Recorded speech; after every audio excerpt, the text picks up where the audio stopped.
Okay, so in this tutorial we're going to take a look at how to add a chain to a VEX assembly. I usually find it easier to create chains using a simple assembly rather than the full-blown robot model. So here what we've done is we've created a new assembly, we've added a C channel, we've added two sprockets to the C channel. Just for simplicity, this particular C channel, I added a sketch and added a couple of circles to that sketch. Lets me constrain for the tutorial a little quicker. Normally I would use a work axis and offset the work axis, but a little bit more work. We also don't really need the sprockets. I'm going to use them in a moment when I create a new part for the chain path.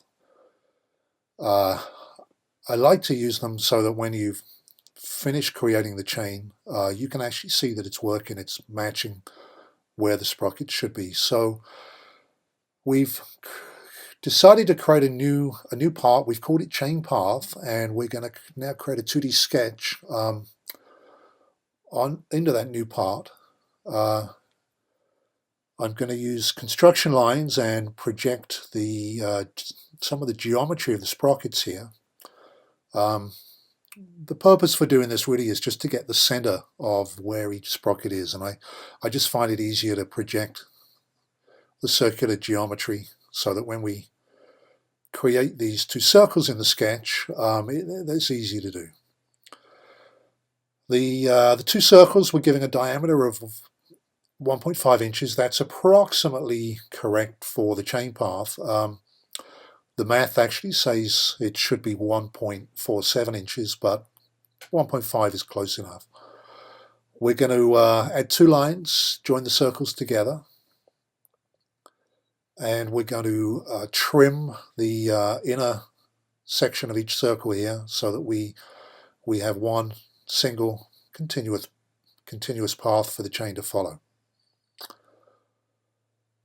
So we're going to add a work point, and we're adding the work point where the circular part of the path meets the straight part of the path.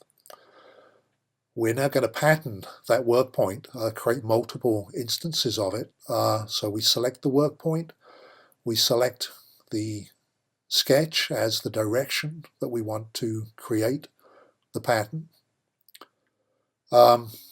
I selected curve length, and I'm using a little bit of math here typed into the number of repeats of the work point that we need. We need to change a couple of the radio buttons here to adjust in direction 1, and we're just going to re-enable the sketch, and you can see there are now multiple work points following the path of the sketch. We're now back in assembly view. We're adding a chain link. I've modified this one slightly. I've added a work plane right in the center of the chain link. That was simply an offset from one of the flat points where the chain link connects. I also added a work axis to that chain link, which is sort of right in the center of the chain link. Just makes it easier to constrain.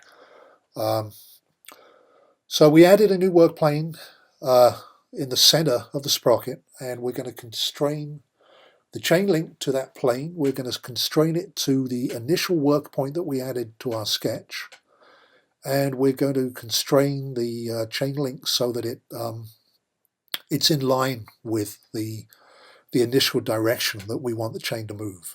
Essentially, it's in line with the straight portion of the path.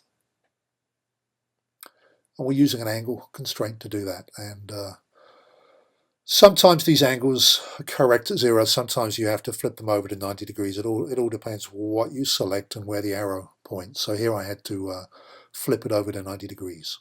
Okay, so finally we're going to select the chain link, and we're going to make a component pattern using that chain link as the component, and the feature is going to be our rectangular pattern of work points. I had to switch to model in view to do that. You can't actually see that pattern in assembly view. So now we can hide the path, and we have our static chain apparently wrapped around our two sprockets. You actually need to adjust the rotational position of each sprocket so that it matches up exactly. It's not going to be animated in this version. We'll do another tutorial showing how to animate. That's a little bit more difficult. But for a static chain that you can show in your robot model, it's as easy as that.